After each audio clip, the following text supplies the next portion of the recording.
All right, everybody, welcome to the Locked On Avalanche podcast. The Colorado Avalanche play with our emotions on a Sunday afternoon.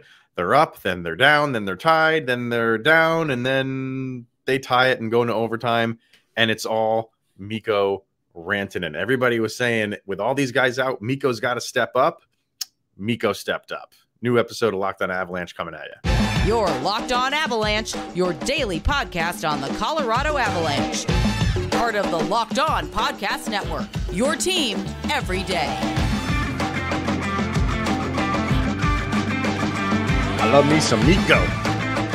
Welcome to the Locked On Avalanche podcast, part of the Locked On Podcast Network, your team every day. Thank you for making this your first listen of the day. That is always appreciated. He is Mr. Shaggy Von Doom, Kyle Sullivan. I am Chris Maselli. And thanks for tuning in. Great game. You thought it slipped away from the Avalanche, but those last-second cardiac kids from a few years ago have come back, and they tie this thing with less than 10 seconds left, go to overtime. First offensive possession, I think it was, 30 seconds into overtime, Mikko Rantanen gets his third of the game, and the Avalanche get a much-needed 2 points, especially after only getting one against the Rangers on Friday night. We'll get to all of it, but first things first, like I said, thank you for making this your first listen of the day, and you can follow us on our social media outlets, LOPN_Avalanche on Twitter, Locked On Avalanche on Instagram. Questions, comments, concerns, and opinions, lockedonavalanche@gmail.com, and follow us on our YouTube channel over on YouTube. Hit subscribe and get notified when the new show goes live. All right, sir. I think coupled with the Rangers game that they lost in a shootout, 2 games against the Rangers, both in a shootout. Avalanche win the one in Madison Square Garden. They lose this one. And this game against the Blues, sure, you got Val Nichushkin back for the Ranger game. Immediate difference right away. And then you get Artturi Lehkonen back for this game. Played a ton of minutes, but you almost got the vibe that he was just kind of just getting one game under his belt. I kind of want to see where he is at for the next game, which is Philly, I think. Mm-hmm. Yeah, Philly. But still a presence. You know what I mean? Even if he's not going to put anything up on the stat sheet, he's still a presence. And all of the young guys that are still remain up with the team, you just feel like, and we've talked about this, the longer that they stay up, which they're going to have to with all the injuries, the more they're just going to come into their own and get acclimated to the speed and how it's played on the NHL level. And they're doing that. The goals aren't coming. You're going to have these dogfights. Yeah. But you're not, you go into Avalanche games, at least for right now, thinking like, okay, like we can withstand this, and we just need a couple things to bounce our way, and we can win these games. And this was a game, the St. Louis game, 2 teams very desperate for a win. St. Louis needed the win to stay relevant and put things back together. And Colorado needed a win because that would have been 4 games in a row. I think so, yeah. Yep. When was the last time we got to talk about a losing streak of that length? Well, remember at the end of last year? Oh, garbage time. What was what I referred to it? Losing streak or something like that. But nobody was really stressing. Like everything was kind of. But that was that's a different time. That was a different part of the season. But you're right. Like these are big games. Yeah, it was a big game, and it's. St. Louis had everything to gain by beating Colorado, and Colorado's just trying to right the ship. So to see Mikko take that step up, and I feel like with the additions of Nuke and Lecky, it's more of like a safety blanket. Like he doesn't – those are guys he knows how to work with, and he knows how to get that offense flowing through those guys. And you saw like Nuke when he came back against the Rangers, he was there. It took him a bit to get acclimated. I feel like that's exactly like you said, Chris, like Lecky in the St. Louis game. He's going to have his game. Expect him to look more like the Lehkonen that we know in the Philly game. But with these pieces building, the youth that has been there the whole time, the defense starting to, like, they were out there for, 2 minutes? There was one time they were just being held out there. They could not get a change. Mm-hmm. They didn't let anything up, but they looked good in that 2 minutes and playing flawless, perfect position hockey. And then Pavel Francouz looking good. He did. So this is the complete game that we've been asking the Avalanche to put together. And Mikko had to put everything on his shoulders, but we got it done. We have confidence. rolling and up into this matchup against Philly. Yeah, I think you look back at the Boston game, and that was just the worst possible timing. Like that was when McKinnon went out, and that was just not the tip of the iceberg, like the top of the mountain, so to speak, for all of these injuries that the Avalanche had. And then you had to go face Boston. And I think maybe a lot of people would be looking at that and playing that game for a team that's playing as well as anybody in the league. And you have a team that is now just calling up so many AHL guys. They didn't stand a chance in that game. That game is so much of an outlier when you look back at it now. And I think I just wonder if there was a lot of Avalanche fans that are like, well, this is how they're going to be playing. Like, no, like that opponent was so difficult at that perfect time. Mm-hmm. And you overcome that, and you learn from it. And this is when we heard talking about Bednar being a teacher. He even was making comments like that. Like, I have to go back to teaching now. I think he said something to that effect. And he's doing that. And you are seeing guys just understanding their role. Like Jean-Luc Foudy might be playing into a normal spot for this team right now. And I don't know if anybody expected that. They called him up when they went on that little 4-game road trip, and you knew he was going to get at least that. I didn't anticipate them sending him down in the middle of a road trip. And he has remained with them, and he has only improved with every single game. And I don't think he even got an assist today. So I don't think he's got a single point yet while he's been up, but that doesn't matter. Like, he's there. He is so close. He's putting shots on that. He's trying to set other guys up. He's fighting into the corners. Like, and he's not the biggest guy, but he's not afraid to go. He knows he's going to get hit, and he'll go get the puck anyway. I love his game right now. And I hope when all of the Avalanche start coming back, if they find room for him, I want to see what he does then. Yeah. Because when we keep saying like the depth of the Avalanche can benefit when you have a healthy team, because you're just rolling out these lines that are just constantly like hounding the opposition, he will benefit from that. He's so close right now as they are. But when you get all those guys that are out back, man, like I don't know what the plan is for him. I don't know if they want to. Well, they're pretty close to burning a first year because he played 4. He's got to be at 6 or 7 games, I think, right now. So they got to make a decision in the next couple games. But I don't know, man. I think to me, he's played his way onto a role for this team. And I had an epiphany when you said that. I wonder, with all of the injuries going on right now with Colorado and playing the ELC game, I wonder if that's why Colorado hasn't made a move when it comes to trades or acquiring new talent, because they know we're probably about to burn some ELCs. They might. And there's no way around it. There's no way we could really play with this roster. And especially with the performance that Foodie's putting up, like that ELC is going to go out the window. We're playing so close to the cap right now. Let's not, because we're probably going to be paying for players like Foodie. Yeah, I mean, I would think that it was something that they were not anticipating to start the season, but now they might not have a choice with some guys. You have to play guys, and it depends on how quick guys come back. But he's one of them who very well could be on the roster for a little while. I don't want to sit here and say like he's made a spot for himself for the rest of the year, because you're going to have ups and downs with every single player. And a guy like him, maybe if he starts hitting a downward wave or something like that, they'll probably send him back. But by then he'll be past the certain amount of games where he's already burned a year. So maybe they don't. Maybe then they can do whatever they want with him. But I think he's been much improved, and you can just see him getting more and more comfortable. And his game is so strong that his other Eagle line mates are starting to play around him. And like you could see like Newhook starting to work, and Hudon. You're seeing the established Avalanche working together, the Eagles working together, and this team starting to put pieces together. And like you mentioned, that Boston game, that was no points. The Ranger game, 1 point. St. Louis, 2 points. So they are building. You could see it in the stats. You can see going to be 3 points, right? Like 3. We're just create getting them all points for ourselves. Yeah. Why not?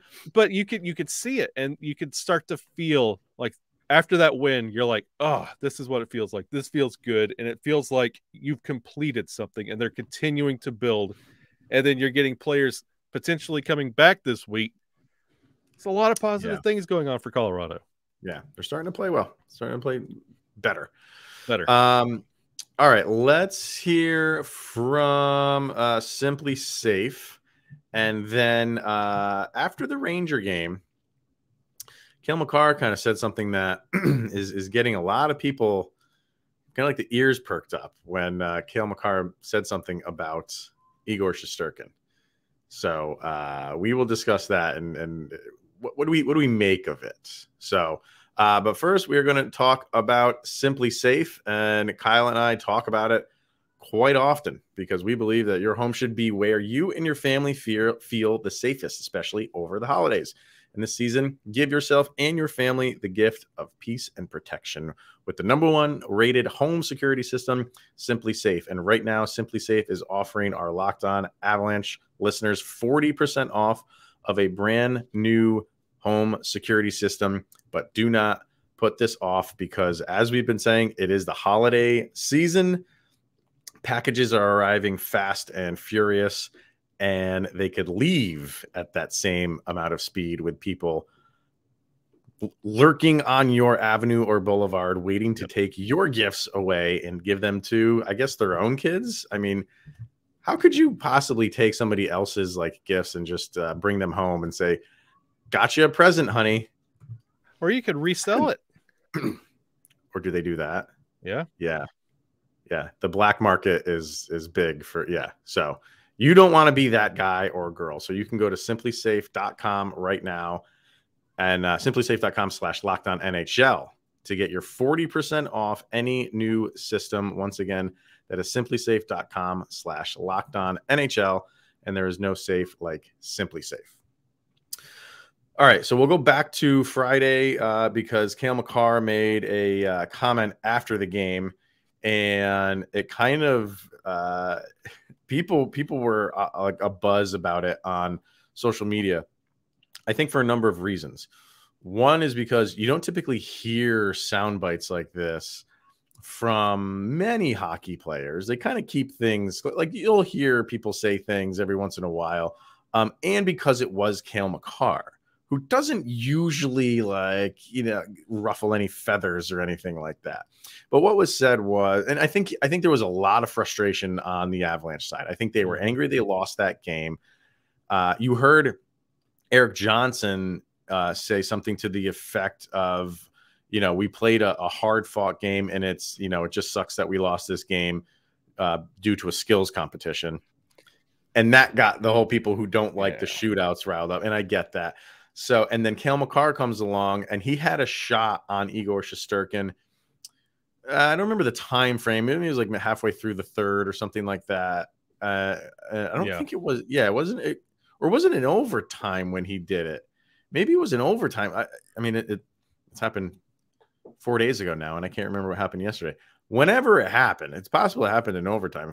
If I'm not mistaken, Igor Shesterkin did the whole windmill catch. Like he caught the puck in his glove and did the over exuberant, brought the arm over like he was doing the windmill thing. A lot of goalies do that. A lot of times it is for show, gets the crowd going. Cale Makar said the quiet part out loud when he said, well, their goalie is all for show. So he basically said, I put the puck right in his glove, and he did the whole windmill thing. People in Rangerland are just like crucifying Cale Makar for that. It's like, how dare that you talk bad about our Igor? And to me, I don't take anything out of it. I don't necessarily agree with how Makar said it. I don't think Igor Shesterkin is like this showman. I think Cale Makar was frustrated, and I think he was angry because this comment came minutes after the game was over. So I think he was just the emotion got the best of him, and he kind of said something. He's not going to go apologize for it, but I kind of feel like if you had asked him that question maybe 25 minutes later, he would have given you a different answer.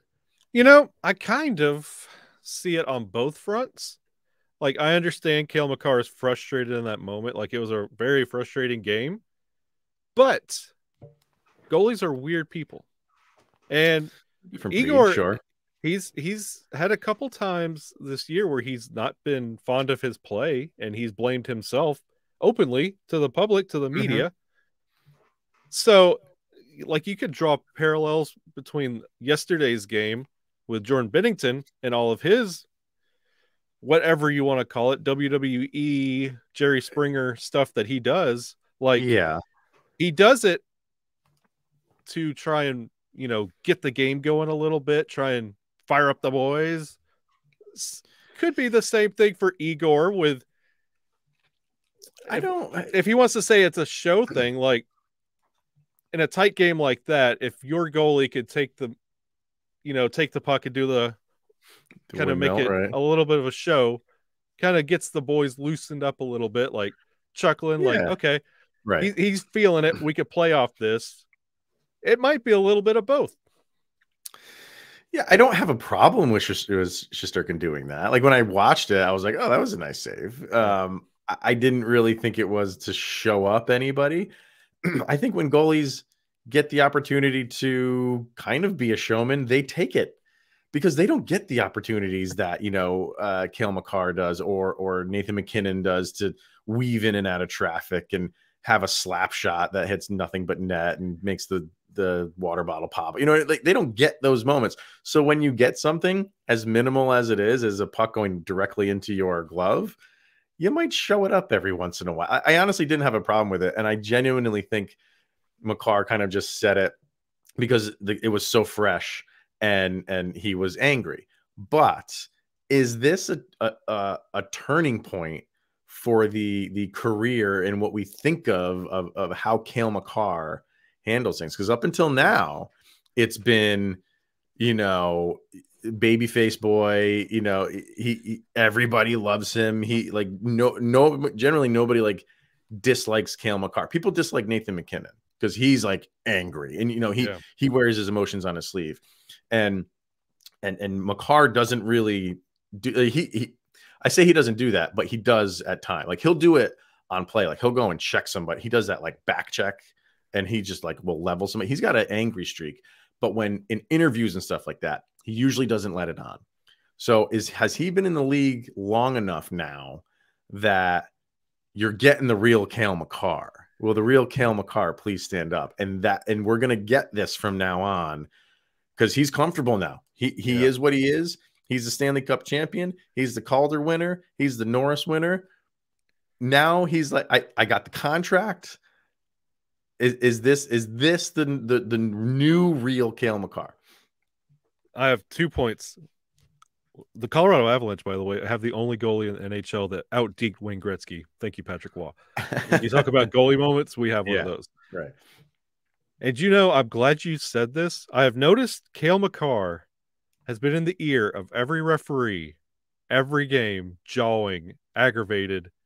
Like, he's mouthy. He took a 4-minute minor on a high stick in the Blues game. Right. Okay. And I want to talk about that. Go ahead. Yeah, he started. This could be the beginning of bad boy Cale Makar. And you think Trevor Zegras is taking over the league with his super cool Star Wars stuff and he's like super chill?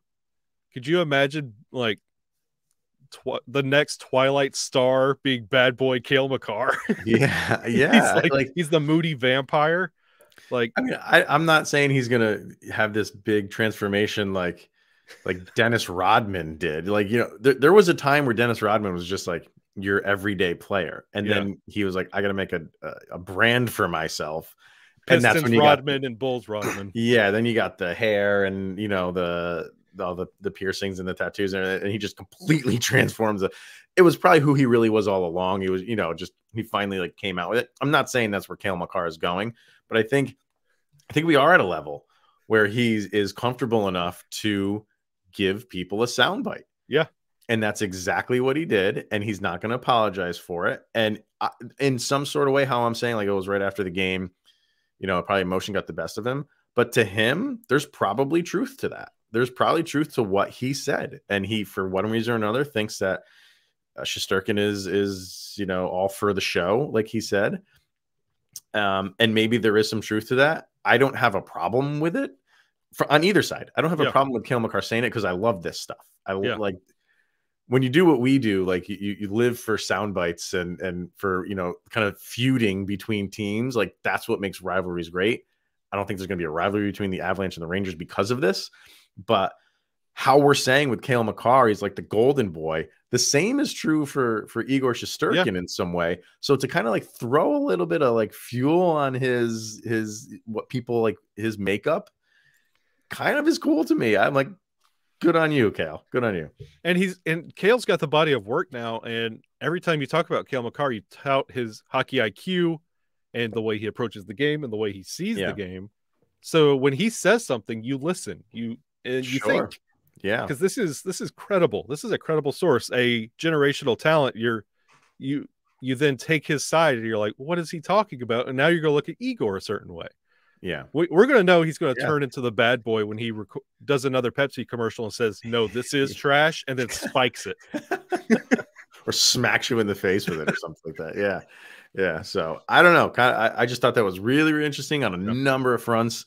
We'll see where it goes from here. We'll see. You know, now I'm interested in the next Cale Makar press conference following a difficult loss. I'm looking forward to that to see if he.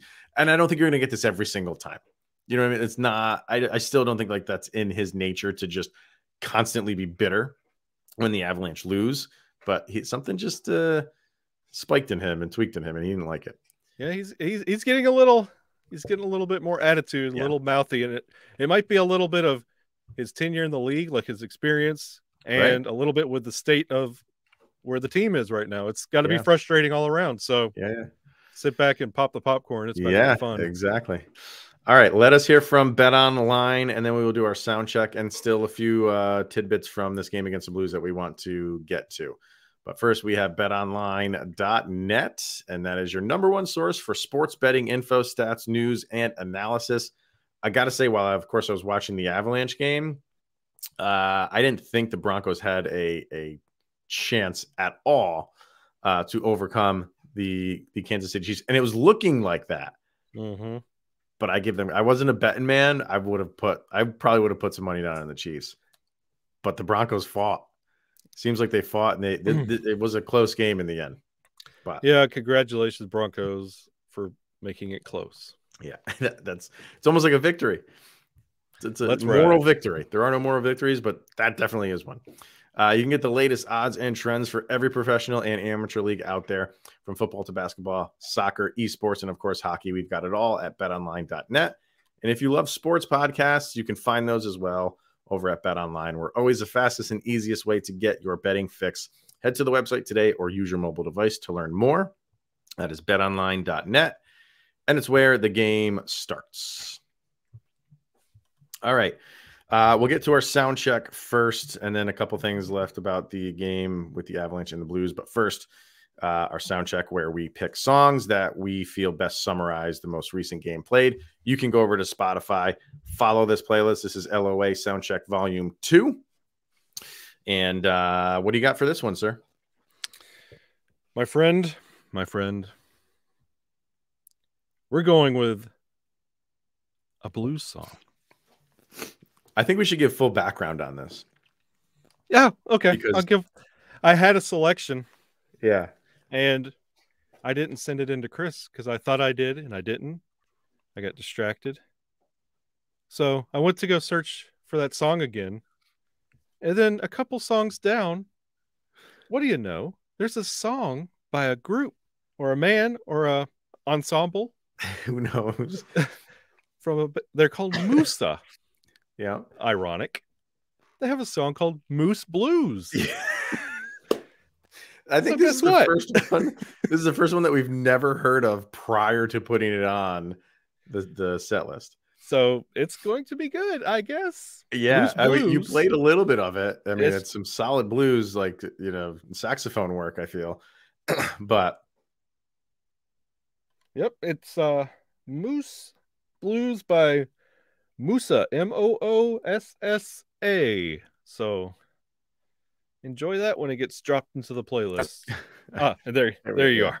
I heard you. That's it. I can't wait to listen to that in full. How long is it? Do we know how long? Because some jazz songs can get like. This one is about 5:18. That's not too bad. All right, I can stand that. Love it. So I love that we continue to. And this is what's great about the sound checks. Like we will find new bands for ourselves that we never heard of. Most of the time, they're obviously ones that we know. That one, no clue. Love it. This one that I have, you will absolutely know. Sometimes you just got to go with what's right in front of you. And for me, it's Journey. Don't Stop Believing. Oh, man. You have to. It's, sometimes I like getting like those underground bands and like songs that maybe like people have never heard of before or like, oh, I remember that song from when I was a teenager or something like that. But this one is like, you know it, Journey, and it speaks for itself. Yeah. And I think that's a perfect song for everything right now. You're just starting to see them play better, starting to see them play more like a team, kind of like they were like mid-November when you thought they were like coming out of like the early season blues. That was not intentional, by the way. Hey. And then just all the injuries come, all these like call-ups, and now those guys are starting to play well. You'd have that. I saw so many people say, like, I used to get so excited for Avalanche game days, and now I'm not. Well, that was short-lived. That was maybe for like 2 games. Now, like you get excited because you see these guys playing well. You're getting guys coming back. Just don't stop believing. And that's the ultimate song there. Was like, oh, come on, Journey, Don't Stop Believing. And then you put it on, and it's either the verse or the chorus. You're going to start singing it yourself. You're like, man, this song's so good. Like you're going to go in hating it. You're just like, whatever. It's so overplayed. Yeah. And then that intro starts, and you're like, here we go. Oh yeah. And you're going to be playing it right now. I can guarantee you. It's a toe tapper.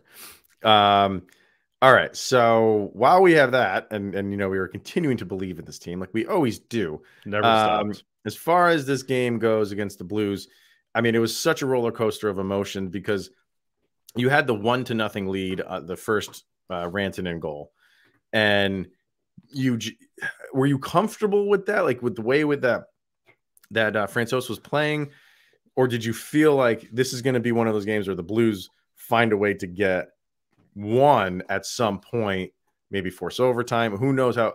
Did you think it was going to be like a 1-0 game and it had to be Frankie pitching the shutout? But the way that it went, where Makar gets the 4-minute, which I get that you have to call that. I don't remember who it was on, who he hit, but he was going for the puck, and it seemed like that Blues player kind of lifted Makar's stick up. When he lifted his stick up, it's not when he hit him. He lifted the stick up. Kyrou. It was Kyrou who he hit? Okay. So Kyrou lifts his stick up, and like I said, lifting his stick is not what made Makar's stick hit him in the face. He lifted it so far over his head when Makar's bringing it back down is when he hit him. It's a penalty. I get it. 4 minutes because he drew blood, whatever. And then if you watch the Blues in that the first 2 minutes, so to speak, for that penalty, you could tell they were like, we need to get a goal as soon as possible because they took the face-off, they won the face-off, and they were passing the puck so quickly. And I think it was like 9 seconds when Tarasenko got that goal. Yeah. So talk about that whole thing, but go back to what I was saying. Like, did you feel like Frankie really needed was going to need to pitch the shutout, or did you kind of feel like the Blues are knocking on the door and something's going to break through at some point?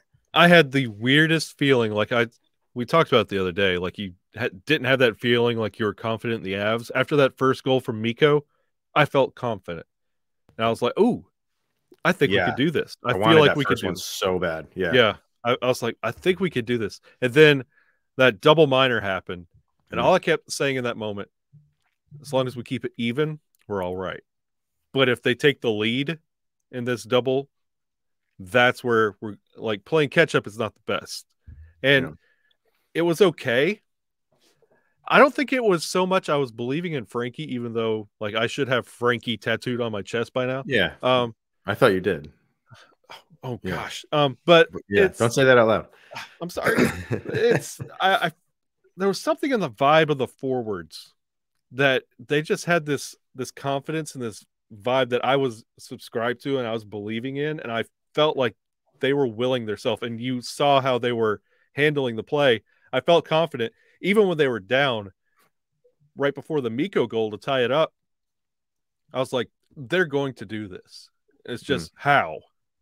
Yeah. I honestly, I felt like this is going to overtime, and well, it went really close. We got to talk about why I almost didn't, because the Avs they give up that goal, the first goal, into the double minor to Tarasenko, and then they have to kill off the 2 minutes. So it kind of helped the Avalanche, because that 4-minute penalty comes down to 2 minutes after 9 seconds. Yeah. So that kind of helps them, time wise. Bednar always thinking ahead. Yeah, he's giving up the goal. Yeah, sure he is. It's like, the intentional walk. Yeah, the Belichick, just let him score. Yeah. So, you're not missing Cale Makar for 4 minutes now. You're missing him for 2 minutes and 9 seconds, which still sucks, but whatever. So then the Avalanche have a power play towards the end of the game. I think there's like 2.5 minutes to go, 2:45 or something like that, and they draw a penalty. And it's a weird series of events, because they're trying to get the puck into the zone, which, by the way, the penalty or the power play, that's where you're missing Nathan McKinnon. Clearly, I'm not saying anything that's like shocking to anybody, but God, is he missed on a power play and just getting the puck into the zone. It's brutal right now. They struggle to get the puck in the zone, and when they do, they struggle to just generate anything. For some unknown reason, they are so afraid to throw that cross ice pass. I know why. It's because it's a very difficult pass to make, and it gets broken up most of the time.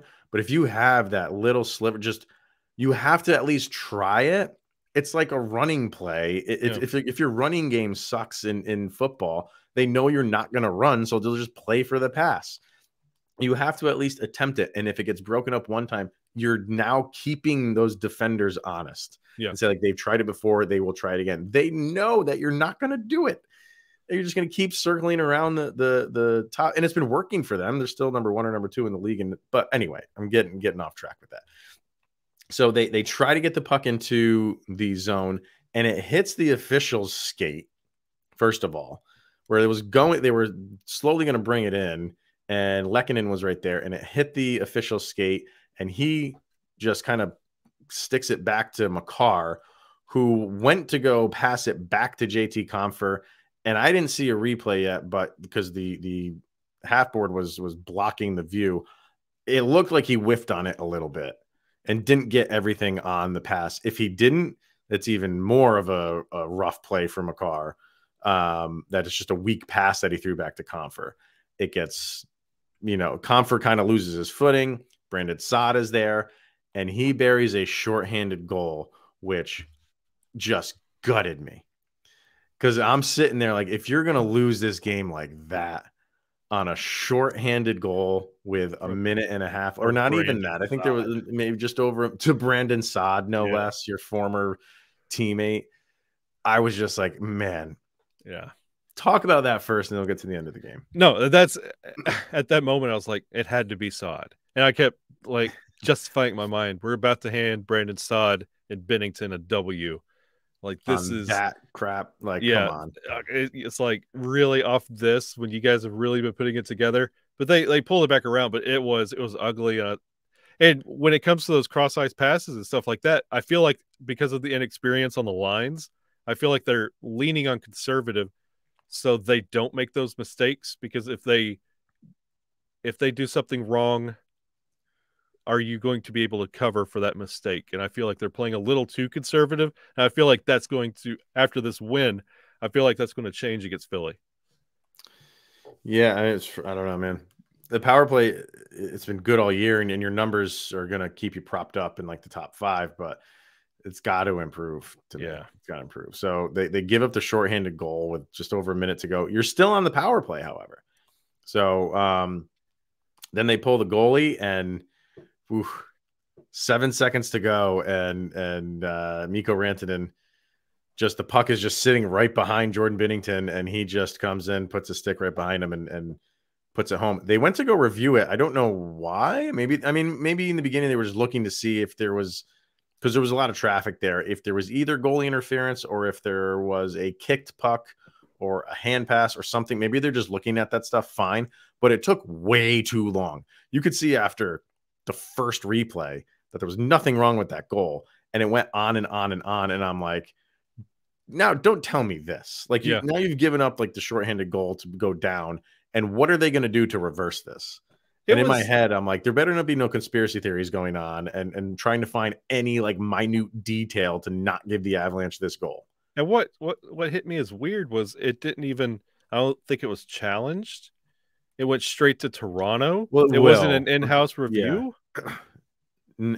It will. If it's a goal, they'll look, unless the only thing that St. Louis could challenge is something like goaltender interference or something like that. Like if it was a goal, they're going to check that anyway. It's almost like a touchdown. That was the first one that I saw go to Toronto in a while. Like it's always been like an in-house, like referees skate to the center line. And just look at it, and then I don't know if it was an ESPN production or whatever, but I was like, well, there's Toronto. That's great. Like I said, if you want to look at it just to see, because it's that late in the game, fine, go ahead. But the fact that it was taking so long, I'm like, what are they looking at that I'm not seeing here? Yeah. And then I was thinking about, like, are they going even further before that? Was there like offsides or something? Yeah. But that would have to come from the bench. That's not something that Toronto would just pick up. So, and then you go into overtime, and those are always fun because you never know what you're going to get. And the Avalanche seem to be up and down with overtimes, and you didn't want it to go to a shootout again. But Mikko, once again, what was it, 30 seconds in, around there, something like that? Yep, 29 seconds. 29 seconds in. Gotta love it. And he gets the hat trick. So fantastic game. It's a good game because the Avalanche got the 2 points. Yeah. I mean, it would have been a good game anyway. But to lose, if they had lost it, Brandon Saad, end of story. I don't think we'd have smiles on our faces right now. That would have been tough to swallow. Yeah, Brandon Saad and Binnington, my mortal enemy. Yeah. All right, so the Avalanche have Monday off, and then Tuesday you're going up against the Flyers again. So they're going to come in feeling good because they just beat you. This is a different team, though, than they faced, a week ago? Not that long ago. So Avalanche kind of want to get some revenge there. The Philly Flyers just lost to the Arizona Coyotes. Hey, Coyotes on a roll. Coyotes beat the Bruins. Now the Flyers, the Coyotes cannot be stopped. So watch out. The 15,000 in attendance go mild, or the 5,000 in that's right, the little arena. All right, everyone. Thanks for tuning in and making this your first listen of the day. We will be back tomorrow with anything going on, maybe some new updates with some injured players. Who knows? So, all right. He is Mr. Shaggy Von Doom, Kyle Sullivan. I am Chris Maselli. This is the Locked On Avalanche podcast, and we'll see you guys tomorrow.